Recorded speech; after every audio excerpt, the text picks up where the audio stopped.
James Jim Reynolds stood quietly on the front lawn of his home on a bright morning, the Texas sun casting its golden glow over the white porch and the rows of crimson maple trees in the distance.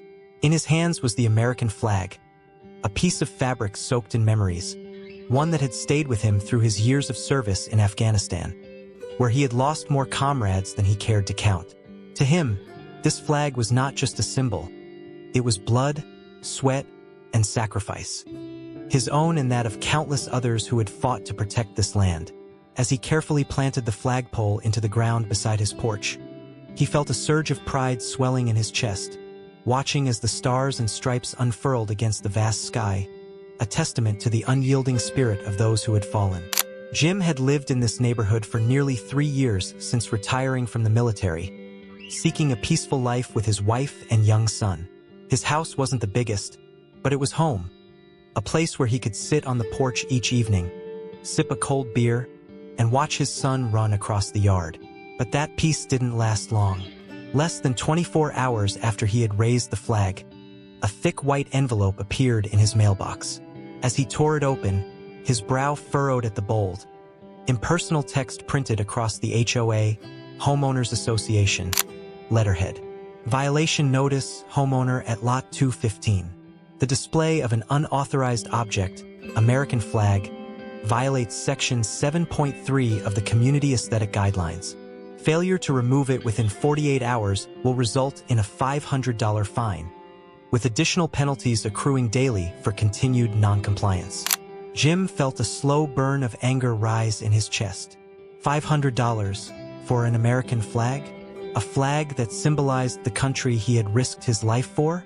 The absurdity of the letter nearly made him laugh, but instead, he forced himself to stay calm. Maybe this was just a misunderstanding, some bureaucratic nonsense. He decided he would go to the HOA office and clear things up. The next morning, Jim walked into the HOA office, a small building at the entrance of the neighborhood, where he knew most decisions were made by a woman named Karen Thompson. Karen was a middle-aged woman with carefully styled blonde hair, a slender frame, and a perpetually tight-lipped expression. She wasn't known for compromise. Jim had overheard neighbors complain about her rigid enforcement of rules, from ticketing improperly parked cars to ordering homeowners to repaint their houses if the shade didn't match the approved neighborhood palette. As soon as she saw him step inside, Karen adjusted her blazer, set down her pen, and looked at him expectantly. "Mr. Reynolds, I assume you're here about the letter?" Jim nodded, keeping his tone even. "That's right. I don't understand why displaying the American flag is considered a violation. I've read the regulations, and under federal law, I have the right to fly it in front of my home." Karen gave a tight-lipped smile, flipping through a binder on her desk. "Yes, but you're forgetting that this is a community with its own set of regulations. We have full authority to decide what is and isn't permitted in front of homes, and unfortunately, the American flag is not on the approved list." Jim felt his temper flare but kept it in check. "So what's the specific reason?" "That's our national flag. Plenty of houses in other neighborhoods fly it without an issue." Karen raised an eyebrow. "We are simply trying to maintain a uniform aesthetic, Mr. Reynolds. If we let everyone display whatever they wanted, this neighborhood would quickly become chaotic and unattractive." Jim clenched his fists but kept his voice steady. "You're talking about my flag like it's some kind of cheap decoration. This isn't just an ornament. It's a symbol of patriotism."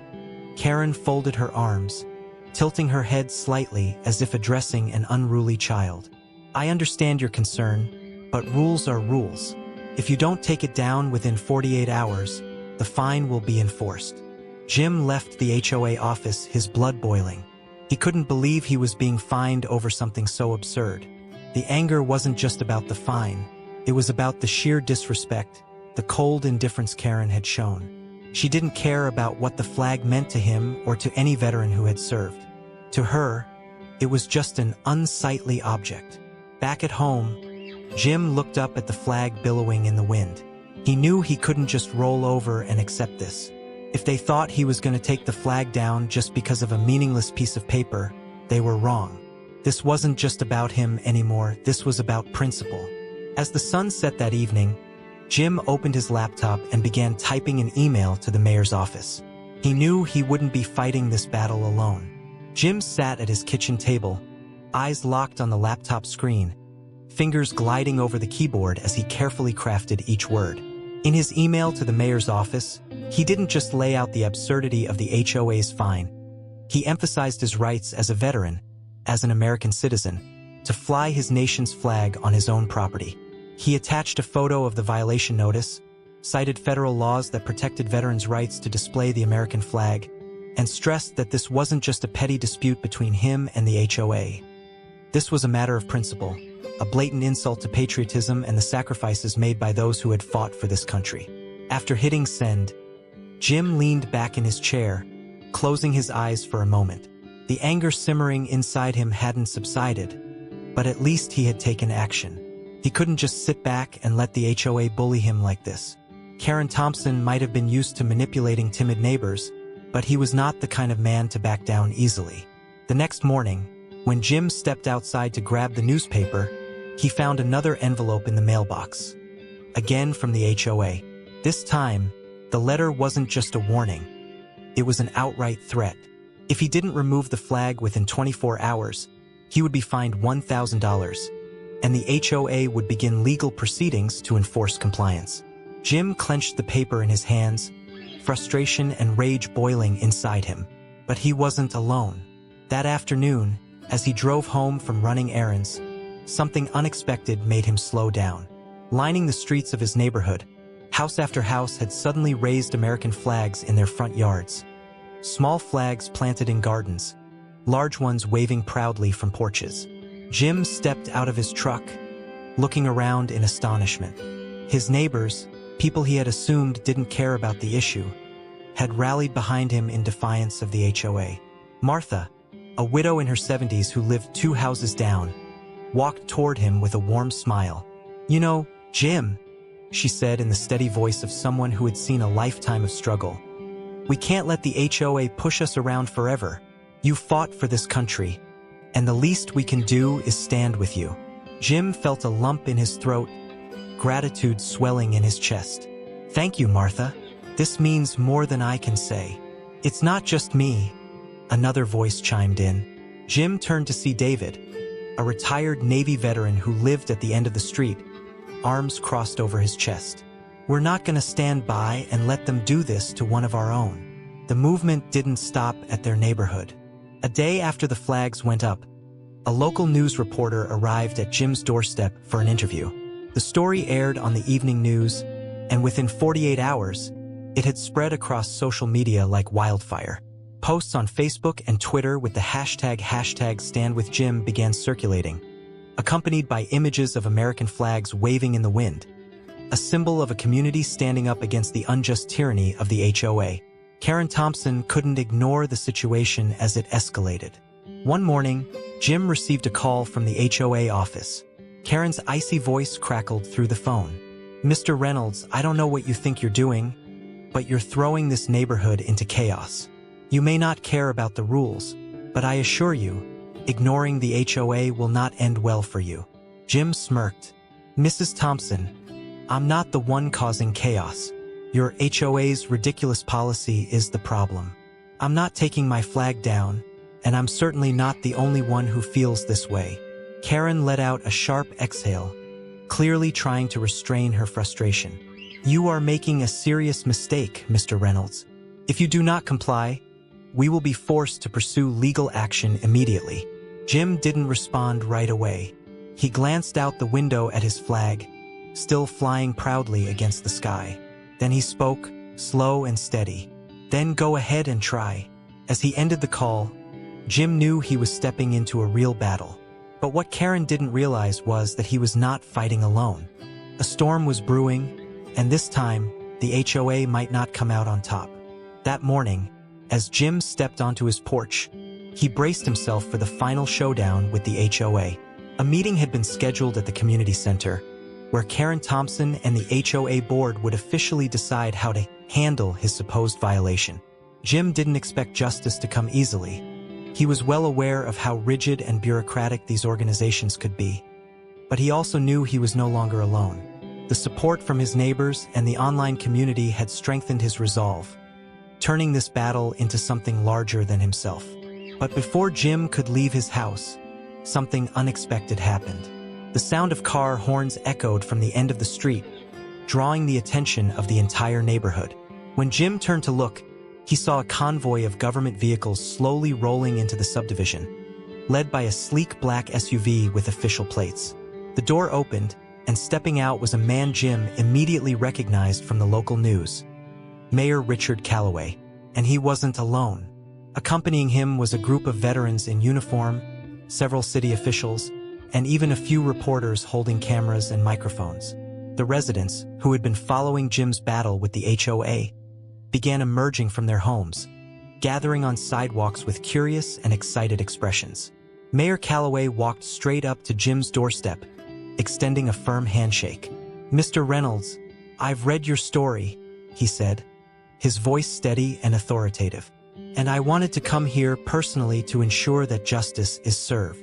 Jim, still processing the surreal moment, took the mayor's hand and shook it. "Mayor Calloway, I really didn't expect this." "You didn't need to," the mayor said, pulling out an official envelope and opening it in front of the crowd. "We reviewed your case and found that the HOA isn't just overstepping its authority. They are violating the Freedom to Display the American Flag Act, a federal law protecting veterans' rights to fly the flag." He held up the document for the cameras to capture, his voice resonating with conviction. "Any fine imposed by the HOA is unenforceable and holds no legal weight." A wave of applause erupted from the neighbors who had stood by Jim throughout this ordeal. Karen Thompson, who had just stepped out of the community center to prepare for the meeting, suddenly froze as she saw the mayor, the media, and the gathering crowd. Her face paled as she realized all eyes were now on her. She quickly made her way toward Jim and the mayor, trying to maintain composure but visibly unsettled. "Mayor Calloway," she greeted him with a forced smile, "I believe there's been a misunderstanding. We were simply enforcing community standards to maintain neighborhood aesthetics." "Aesthetics?" The mayor raised an eyebrow. "By fining a veteran for flying the American flag?" He turned to the crowd. "What do you all think? Is this how an HOA should operate?" A chorus of "No!" erupted from the neighbors, their voices filled with defiance. Karen, sensing that the situation was spiraling beyond her control, scrambled to justify herself. "I was just following the regulations set forth by the HOA board." "Then perhaps the board needs to reconsider its policies," the mayor interrupted, his patience clearly wearing thin. "And if you persist in attempting to force Mr. Reynolds to take down his flag, the city will intervene under federal law. I assure you, we have more than enough legal grounds to invalidate the HOA's overreaching policies." Karen opened her mouth to protest but found herself speechless. She stood frozen, the weight of the moment crushing whatever authority she thought she had. The mayor turned back to Jim with a smile. "And we're not just here to ensure your flag stays up, Mr. Reynolds. The city would also like to recognize your service." He nodded to one of his officials, who stepped forward with a polished metal plaque inscribed with the words, "The Fairview Oaks community proudly honors veteran James Reynolds for his dedication and patriotism." Another round of applause filled the air as the official fastened the plaque onto a small post in Jim's front yard. Jim's eyes burned with emotion as he read the inscription, realizing that this wasn't just about a flag. It was about standing up against injustice and winning. Karen Thompson, now fully aware that she had lost, quietly backed away into the crowd. But her retreat didn't change the reality. She had been defeated. In the days that followed, the pressure on the HOA intensified, and before long, Karen was forced to resign from her position.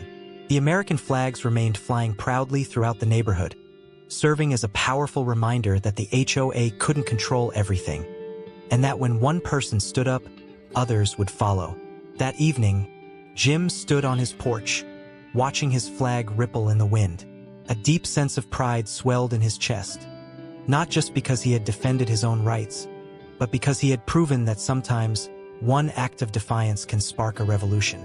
If you enjoyed this story, don't forget to like, share, and subscribe for more content like this.